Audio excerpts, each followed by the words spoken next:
সমস্ত মানুষের আদর্শ নাপাক, মদিনার নবীর আদর্শ কেন পাক? দুনিয়ার মানুষের আদর্শ নাপাক হওয়ার কারণ তার চোখ দুইটা নাপাক, তার হাতটা নাপাক, তার দেমাগ নাপাক। কারণ আমি নাপাক কেন? বক্তা হইয়া চেয়ারে বসে মজার মজার বয়ান দিলাম, কিন্তু এই এলাকার মানুষ জানে না আমার হাতটা কি পরিমাণ গুনার কাজ করেছে, আমার জবানটা কি পরিমাণ অপরাধ করলো, আমার চোখ দুইটা কি পরিমাণ অন্যায় করেছে। এই এলাকার মানুষ যদি জানতো, আমার চেয়ারে বসে বয়ান করার সুযোগ দিত না। আল্লাহ কয়, বান্দা আমি তোর সম্মানটারে নষ্ট করি নাই। কারণটা কি জানো? তুই বড় আলেম এই জন্য না, তোর বডির মধ্যে আছে পয়গম্বরের আদর্শ, আর তুই মুহাম্মদের উম্মত হওয়ার কারণে তোর ইজ্জত নষ্ট করি নাই। নষ্ট তো করি নাই, আমি আল্লাহ তোরে আবার ডাক দিলাম। তওবার দরজায় ঈশা যদি 2 ফোঁটা চোখের পানি ছেড়ে আমি আল্লাহকে একবার আল্লাহ বলে ডাক দাও, লাব্বাইক বলে যদি তুই হাজিরা দাও, আমি আল্লাহ তোর জীবনের সব গুনাহগুলো মাফ করে দিব। কারণ আমি চাই না আমার মায়ার নবীর উম্মতেরা জাহান্নামে যাবে। কারণ একটা সেকেন্ডের আযাব আমার কোনো বান্দা সহ্য করার শক্তি হবে না। আম্মা জান আয়েশা বলেন, একদিন দেখি আমার মায়ার নবী আমার হুজরায় বসে গুনগুন গুনগুন করে কান্না করেন। আমি আয়েশা বললাম, নবী আমার কোনো ভুলের কারণে আপনি কাঁদেন, আমার কোনো ব্যবহারে কষ্ট পাইয়ে আপনি কাঁদেন নাকি? মায়ার নবী কয়, না না আয়েশা, তোমার ব্যবহারের কারণে কাঁদি না, আমি কান্না করি হাসরের ময়দানের কথা মনে পড়ে গেছে রে আয়েশা। ওই হাসরের ময়দানটা কেমন ভয়ঙ্কর হবে, ওই কথা মনে পড়ে যাওয়ার কারণে আমি কান্না করি। ও নবীর উম্মতেরা, আমার নবীর আদর্শ দেখিয়া মক্কার মানুষ দলে দলে কালেমা পড়ে নবীর সৈনিক হয়ে যায়। আমার নবীর কেমন আদর্শ! নবী রাস্তা দিয়ে হাঁটে, যেখানে কদম দেয় ওখান থেকে দীর্ঘদিন মেশকের ঘেরান আসতেছে, নবীর ঘাম থেকে মেশকের ঘেরান পাওয়া যায়। আমার নবী হাঁটতেছেন রাস্তা দিয়া, বারবার সালামের আওয়াজ শোনা যায়। সাহাবায়ে কেরাম বলেন, মানুষ নাই, সালামের আওয়াজ কোথার থেকে শোনা যায়? নবী বলেন, ও সাহাবায়ে কেরাম, আমি মুহাম্মদের সুসংবাদ পাইয়া জঙ্গলের হরিণ আমারে সালাম দিয়েছে, জঙ্গলের বাঘ আমারে সালাম জানিয়েছে, জঙ্গলের প্রাণীরা আমারে সালাম দেয়। আমার নবীর শরীরের মধ্যে মশা মাছি পড়া হারাম। আরবের মানুষ তাকায় দেখে মুহাম্মদ যেদিকেই যায় একটা মেঘের খণ্ড তার মাথার উপরে। কেন? সূর্যের গরম জানো নবীর শরীরে লেগে কষ্ট না দেয়, মেঘের খণ্ড ছায়া দেয়। আমার নবীর শরীরে মশা পড়ে না, মাছি পড়ে না, নবী কষ্ট পাবেন। সেই নবী আমার এই উম্মতের আদর্শ বাস্তবায়নের জন্য পেটে পাথর বেঁধে কালেমার দাওয়াত দিলেন। আমার নবী মা হারা ইয়েতিম, বাবা হারা ইয়েতিম।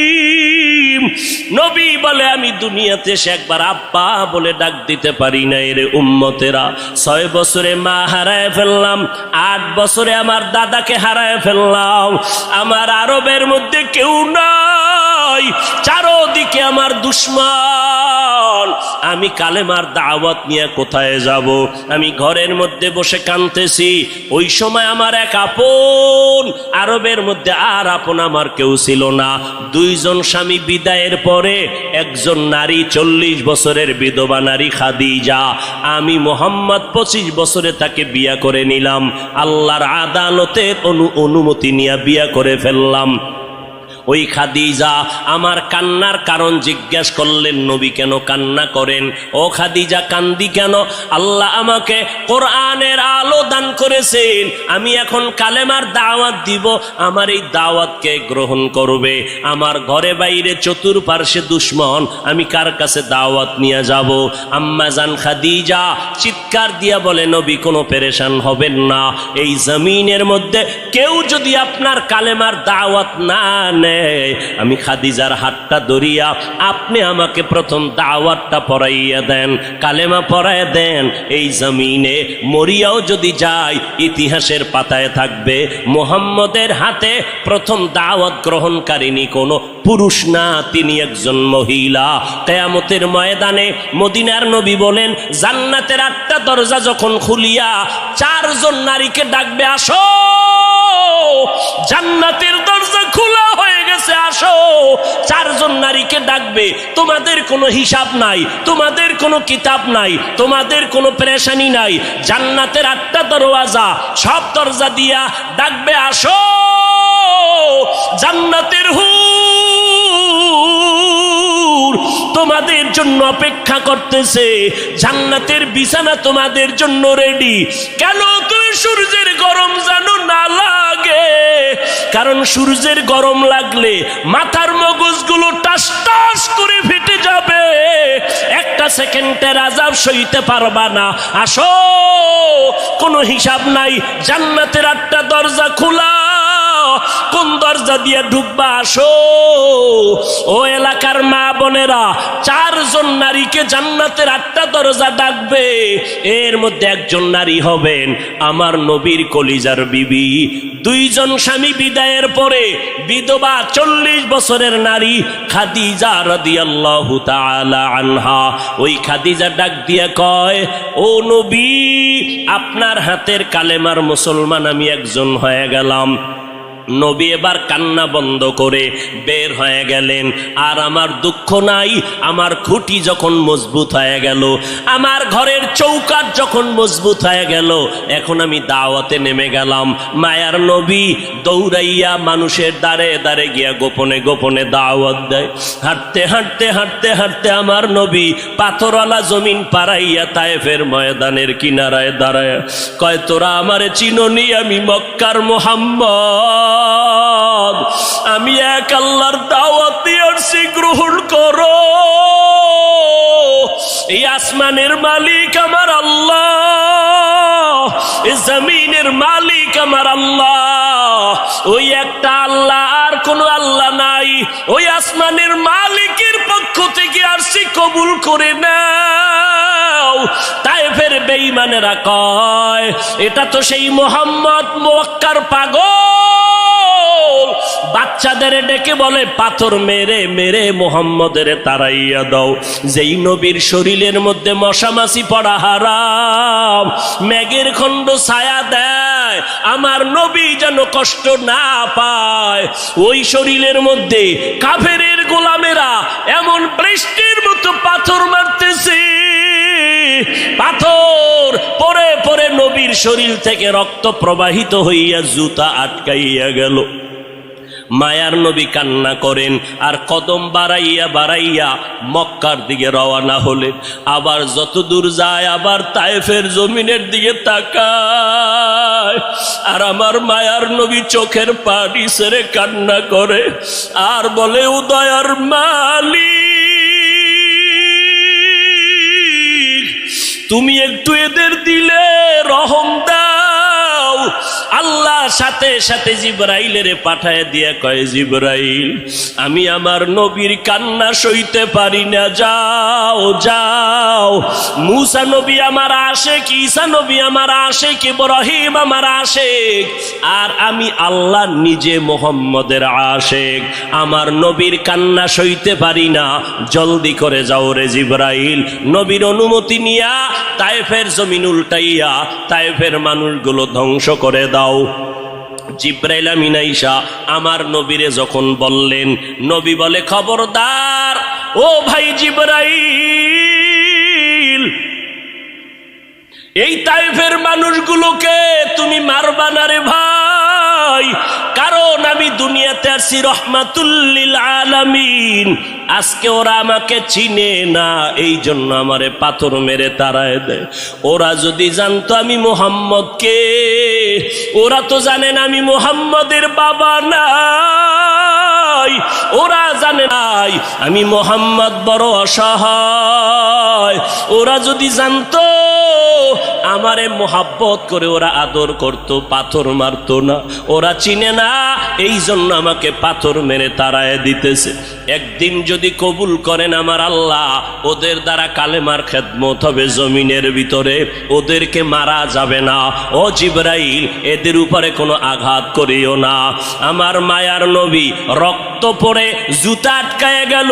আম্মা জান আয়েশা রাদিয়াল্লাহু আনহা বলেন, ও মুসলমান নবীর আশিক, আমার নবী আদর্শ কায়েমের জন্য রক্ত ঝরাইলেন, পেটে পাথর বাঁধলেন। ও নবীর উম্মতের দল, আজকে সেই নবীর গালি দেওয়া হয়, ওই নবীর অপরাধী বলা হয়। তুমি নবীর আশিক উম্মতেরা চুপ কেমনে থাকো রে বাবা? মুসলমান সন্তানেরা, যুবকেরা, আজকে নবীর আদর্শের টুপি লাগাইলাম, দাড়িটা লম্বা করলাম, লম্বা জামা পরলাম, কই আমাদের খানাও বন্ধ হয় নাই, আমাদের লেখাপড়া স্বাধীনতাও নষ্ট হয় নাই। তোমাকে কে ধোকা দিল? নবীর আদর্শ মানলে স্বাধীনতা থাকবে না। ও বাবা, তোমার আমার মতো হুজুর না, তোমার লাইনে নজর করে দেখো, তোমার মতো যুবক স্কুল কলেজে পড়ে একবেলার নামাজও বাদ দেয় না। দাড়িওয়ালা নামাজি ডাক্তার, প্রফেসর, ইঞ্জিনিয়ারের অভাব নাই। বাবা বলো, তুমি কেন পারবা না? ও আল্লাহর বান্দারা, তোমার আমার মতো যুবক তাকায়া দেখো, ড্রাইভারি করে নামাজ বাদ দেয় না, তুমি কেন পারবা না? তোমার আমার মতো কত ব্যবসায়ী জেনারেল লাইনে পড়েছে, 1 টাকাও হারাম খায় না, এক বেলার নামাজও বাদ দেয় না, কোটি টাকার মালিক, ব্যবসা করে, অভাব নাই, তুমি কেন পারবা না? মনে মনে কি ভাবছো আলেমদের কথা মিথ্যা, আল্লাহর কোরআন মিথ্যা? না রে বাবা না। যদি কোরআন মিথ্যা হইতো, যদি জান্নাত মিথ্যা হইতো, জাহান্নামটা মিথ্যা হইতো। আবু বকরের মতো বান্দা জান্নাতের টিকিট পাইয়া ওই সারা রাত নামাজে দাঁড়াইয়া কাঁদতেন না। মায়ার নবী বলেন, ও আবু বকর কেন কাঁদেন? বলে, হাসরের ময়দানের ভয়ঙ্কর হালাতের কারণে আমি কান্না করতেছি। আম্মা জান আয়েশা বলেন, নবী যখন কান্না করেন, আমি বললাম নবী কাঁদেন কেন? নবী বলেন, হাসরের ময়দানের কঠিন হালাতের কথা মনে পড়ে গেল। কেমন কঠিন হালাত হবে নবী? আম্মা জানকে আল্লাহর নবী বলেন, আয়েশা, কিয়ামতের ময়দানে মানুষগুলো সব উলঙ্গ দাঁড়াবে। আল্লাহ পাক রব্বুল আলামিন ওই সিরিয়ার জমিনের মধ্যে বসে কাহ্হারিয়াতের সাইনবোর্ড লাগায়া বলবেন, লিমানিল মুলকুল ইয়াউম। আল্লাহ পাকের কুদরতের আওয়াজটা যখন হবে, হাসরের ময়দানটা থরথর করে কেঁপে উঠবে। ওদিকে আল্লাহ বলবে, সূর্য তুই কই? নিচে নেমে আসো। আম্মা জান আয়েশাকে নবী বলেন, ও আয়েশা, ওই হাসরের ময়দানে সূর্যটা যখন নিচে নেমে আসবে, সূর্যের গরমে মাটির জমিনটা পুরে হবে তামা। ওই সময় এমন ভয়ঙ্কর অবস্থা, অপরদিকে জাহান্নামের আওয়াজ। জাহান্নাম বলবে, ও দয়ার মালিক, গুনাহগার গুলো আমার পেটের ভেতরে দাও, আমার পেটে ক্ষুধা লাগছে, তাড়াতাড়ি গুনাহগার গুলো দাও। আল্লাহর নবী বলে, আয়েশা, ওই হাসরের ময়দানে যেই নবীদের কোনো গুনাহ নাই, একজন নবীরও কোনো অপরাধ নাই, কিন্তু সেই নবীরা হাসরের ময়দানের ভয়ঙ্কর হালাত দেখিয়া উম্মতেরে ভুলে যাবে, নিজেদেরকে বাঁচানোর জন্য হাউমাউ করে কাঁদবেন, আর নাফসি নাফসি নাফসি বলে কাঁদবেন। মূসা নবী উম্মতেরে ভুলিয়া নিজেকে বাঁচানোর কান্না করবেন, আদম নবী কান্না করবেন নাফসি বলে। আম্মা জান আয়েশা বলেন, নবী, ওই হাসরের ময়দানে আপনি কি করবেন? মায়ার নবী কাঁদেন আর বলেন, আয়েশা, ওই কঠিন সময় আমি মাওলার কাছে সিজদায় পড়ে কাঁদবো। ওই সময় আমি আমার নিজের জন্য চিন্তা করব না, আমি কেঁদে কেঁদে বলবো, আমার উম্মত গুলো কই? ও আল্লাহ, আমার উম্মত গুলো জান্নাতে দাও। একটা উম্মত জাহান্নামে গেলে আমি মুহাম্মদ জান্নাতে যাব না রে আল্লাহ। ও নবীর আশেকের দল, ওই আল্লাহ আমার নবীর কথা মিথ্যা মনে করিও না রে বাবা। আমার নবী 63 বছরের জীবনে একটা মিথ্যা কথা বলেন না রে নবীর আশিক। কেন তুমি আজকে নবীর তরিকা মতো চলো না? চাকরিও যাবে না, লেখাপড়াও যাবে না, ডাক্তারি পড়ো, ইঞ্জিনিয়ারিং পড়ো, প্রফেসর হও, কিন্তু নবীর তরিকার মালাটা গলায় লাগাও, মা বাবার দোয়া নিয়ে সামনে আগাও। কারণ মা বাবার চোখের পানি ছাড়া জমিনের মধ্যে আর কারো দোয়ায় আগানো যায় না। আজকে মা বাবার চোখের পানিতে চেয়ারে বসলাম, তুমি টাকা পয়সা বাড়ি গাড়ির মালিক, মা বাবার চোখের পানির কারণে। পরীক্ষায় ভালো নাম্বার পেয়েছো মা বাবার দোয়ার কারণে। ওই মা বাবার দোয়া নিয়ে তওবা করো আর নবীর সুন্নতের মালা গলায় লাগাও, উলামায়ে আহলে হকের পরামর্শ নিয়ে আগাও। কারণ গুনাহগার হইয়া কবরে গেলে উপায় নাই, গুনাহগার হইয়া হাসরের ময়দানে দাঁড়াইলে উপায় নাই। ওসমান রাদিয়াল্লাহু তাআলা আনহু কবরের কিনারা দিয়া গেলে হাউমাউ করে কান্না করতেন। ওমরে ফারুক দরজা লাগায় কান্না করেন, কবরে কেমনে একা থাকবো, আমি গুনাহগার হয়ে যদি ধরা পড়ে যাই আল্লাহর কাছে আমার উপায় নাই। আবু বকর নামাজে দাঁড়ায় কাঁদেন, হাসরের ময়দানে যদি আল্লাহ আমার আমল পছন্দ না করেন সাথে সাথে অর্ডার হয়ে যাবে, জাহান্নামের হ্যান্ডকাপ হাতের মধ্যে লাগায় দাও। ওই সময় জাহান্নামের আগুনের তাপে পেটের নারী ভুঁড়িগুলো পায়খানার রাস্তা দিয়া পড়তে থাকবে। ওই জাহান্নামের আযাব একটা সেকেন্ডের জন্য সহ্য করার ক্ষমতা কারো হবে না। এই রবিউল আউয়াল থেকে তওবা করো রে বাবা। ও যুবক, ও বৃদ্ধ বাবাজি, পর্দার আড়ালে আম্মা জানেরা, আল্লাহর দরবারে তওবা করেন। আজকে আমি বক্তা, আপনারা শ্রোতা, এই পরিচয় কিন্তু মরণকালে কোনোটাই থাকবে না রে বাবা। সাদা কাপুনের প্যাকেটটা যখন হয়ে যাবে, কে আলেম কে মূর্খ, কে ধনী কে গরিব, কে ছাত্র কে শিক্ষক, কোনো ভেদাভেদ থাকবে না। ওই সাদা কাপুনের প্যাকেট বানাইয়া অন্ধকার কবরে রেখে সবাই চলে যাবে। ওই কবরে 3টা প্রশ্ন আমাকেও করা হবে, আপনাকেও করা হবে। জবাব যদি দিতে না পারি, মদিনার নবী বলেন সাথে সাথে কবরের সাথে জাহান্নামের দরজা খুলে যাবে। ও আল্লাহর বান্দারা, আজকে দুনিয়াতে সূর্যের গরম সহ্য করতে পারি না, জাহান্নামের আগুন কেমন করে সহ্য করবা? আল্লাহর কাছে দিল খুলিয়া বলো, অন্তর দিয়া বলো, হে মালিক, এই ময়দানে আমার মতো গুনাহগার কেউ নাই। গুনার কারণে আমার হাত না পাক, চোখ না পাক, অন্তর না পাক। ও আল্লাহ, তুমি আমাকে মাফ করে দাও আল্লাহ। ও আল্লাহ, নবীর চিনতে পারি নাই, নবীর সুন্নতের মালা গলায় লাগাইতে পারি না রে আল্লাহ। মানুষ কত সম্মান করে, হুজুর বলিয়া সম্মান করে। কত বুড়া বুড়া মানুষ পানির বোতল নিয়ে এসে কয়, হুজুর পানিতে দম করেন, আমার ঘরে অসুস্থ রোগী পড়ে আছে। কত বিশ্বাস নিয়ে আসলো যে আমার পানি পড়ার কারণে অসুস্থ রোগীটা সুস্থ হয়ে যাবে। কিন্তু ওই লোকটা জানেন আমি কত বড় গুনাহগার। আমার গুনার খবর যদি জানতো, কেউ আমার কাছে এসে পানির জন্য দাঁড়ায় থাকতো না রে আল্লাহ। ও আল্লাহ, আপনি জানেন আমি কত বড় অপরাধী। আমার গুনার খবর আমার মা বাবা ভাই বোনেরা কেউ জানে না, আপনি জানেন রে আল্লাহ। জানার পরেও তো রাগ করিয়া পানি বন্ধ করেন নাই, বাতাস বন্ধ করেন নাই। আজকে এই ময়দানের মধ্যে মনে হয় আমার মতো গুনাহগার কেউ নাই। তওবার নিয়ত করে ফেললাম রে আল্লাহ, জীবনে আর নামাজ ছাড়বো না, বেপরদায় চলবো না, আর মা বাবাকে কষ্ট দিব না, উলামায়ে আহলে হকের বিরুদ্ধে যাব না। আল্লাহর কাছে তওবার নিয়ত যদি করে দুফোঁটা চোখের পানি ছেড়ে দাও, আল্লাহ বলেন আমি সাথে সাথে তোমার জীবনের গুনাহগুলো মাফ করে দিব। ও আল্লাহর বান্দারা, চোখের পানি নাই, গুনার কারণে দিলটা পাথর হয়ে গেল। আল্লাহর মোহাব্বত নাই, চোখে পানি নাই। আল্লাহর কাছে তৌফিক চাও রে আল্লাহ। কান্নাওয়ালা চক্ষু দান করে দাও, জিকিরওয়ালা জিহ্বা দান করো, আখিরাতের ফিকিরওয়ালা কলব দান করো। ও দয়ার মালিক, আর নবীর তরিকার বাহিরে চলবো না, আর ওলামায়ে আহলে হকের বিরুদ্ধে যাব না, মা বাবার বিরুদ্ধে যাব না, দেশ ও জাতির বিরুদ্ধে ষড়যন্ত্রে লিপ্ত হব না। ও দয়ার মালিক, আপনি তো অন্তরের হালাত জানেন। এই ময়দানে সবার তওবা আপনি কবুল করে নেন।